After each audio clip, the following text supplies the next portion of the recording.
Hartlik goeiemôre, mag hierdie baie ryklik seën en sy wonderlike doele in die hart en lewe ook so bereik.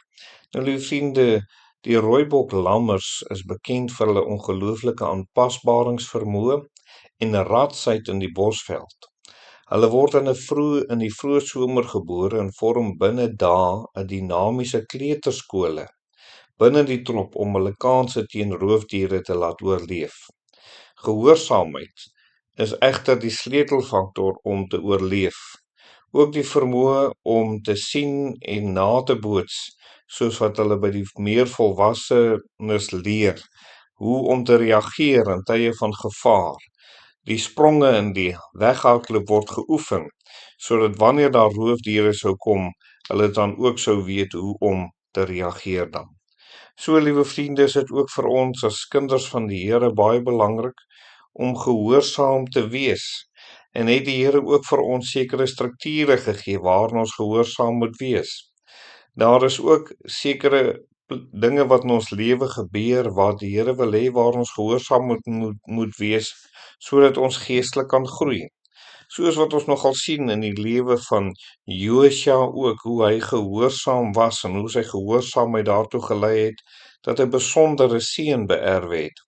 Ons lees in Numeri 14 vers 9, wees net nie teen die Here opstandig nie, en wees julle nie bevrees vir die volk van die land nie, want hulle is ons spys, hulle beskutting het van hulle gewyk, en die Here is met ons, wees nie bevrees vir hulle nie. En liewe vriende, dit is hoe dit sekerlik was, toe hulle die beloofde land moes inneem. Al die ander verspieders, behalwe Josua en Caleb, het hierdie positiewe verslag en wat hulle die volk gemaan het om gehoorsaam te wees aan die Here, en getrou te wees aan die Here, op die Here te vertrou. Tog het hulle nie, maar wonderlik net dat hy hulle tog gemaan het om te sê, wees gehoorsaam, en so behoort ons as kinders van die Here ook ander aan te spoor en aan te moedig om gehoorsaam aan die Here te wees, om nie te let op die vrees en die dreiging van mense nie, maar waarlik na die Here te kyk wat ons krag en ons sterkte is. Verder, liewe vriende, sien ons ook hoe hy gehoorsaam was om die Jordaan in te neem, of deur die Jordaan te gaan. In Josua 3 vers 15 lees ons, en net toe die draers van die ark by die Jordaan kom en die priesters wat die ark dra, hulle voete aan die kant van die water insteek, terwyl die Jordaan vol was op al sy walle, al die dae van die oes, bly die water staan en die wat van die bokant afkom, wegbeweeg. Liewe vriende, so dit sekerlik gebeur dan, dat dit moes gebeur, dat hy ook gehoorsaam aan die Here hier moes wees, om deur die Jordaan te trek.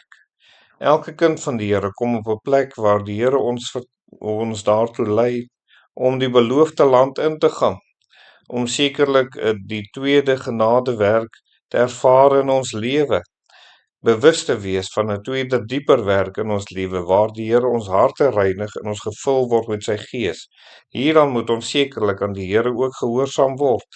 As ons dit nie sou doen nie, bly ons maar aan die woestynse kant, bly ons in 'n val en opstaan lewe, terwyl daar tog 'n land van oorwinning is, 'n lewe van oorwinning is, wat die Here aan elkeen van sy kinders ook beloof. Die derde was daar, liewe vriende, toe Jerigo ingeneem moes word.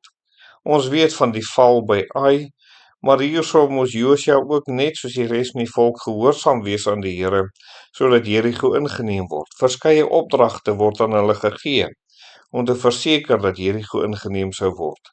Ons lees daar in Josua 6 vers 3, julle moet dan om die stad trek, al die krygsmanne, trek die stad eenmaal om, so moet julle doen 6 dae lank.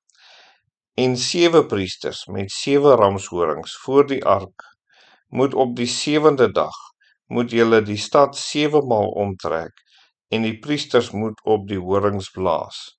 En dan nadat dit gebeur het, moes hulle geskree het as hulle die geluid van hierdie ramshorings gehoor het.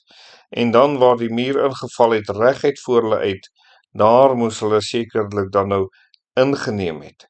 En so het die Here die wonderlike oorwinning kom gee. En is dit ook deel van Josua se lewe gewees, wat hy ook sy deel hier moes doen, om in gehoorsaamheid te doen dit wat die Here kom vra het. Kinders van die Here, dis wanneer ons gehoorsaam aan die Here is, wat die Here ons kan seën en wat ons 'n groter seën van die Here sal beerwe. Of u nou vandag by Jerigo is, by die Jordanus, of dalk teen 'n klomp staan wat nie die beloofde land wil ingaan nie, wil u nie net gehoorsaam aan die Here bly en dat die Here ook verheerlik sal word. Kom ons bid dan saam. Dierbare Here, baie dankie dat u ons in staat stel om gehoorsaam te wees. Ons gee in u al die lof en die eer vir dit wat u kon doen. Amen.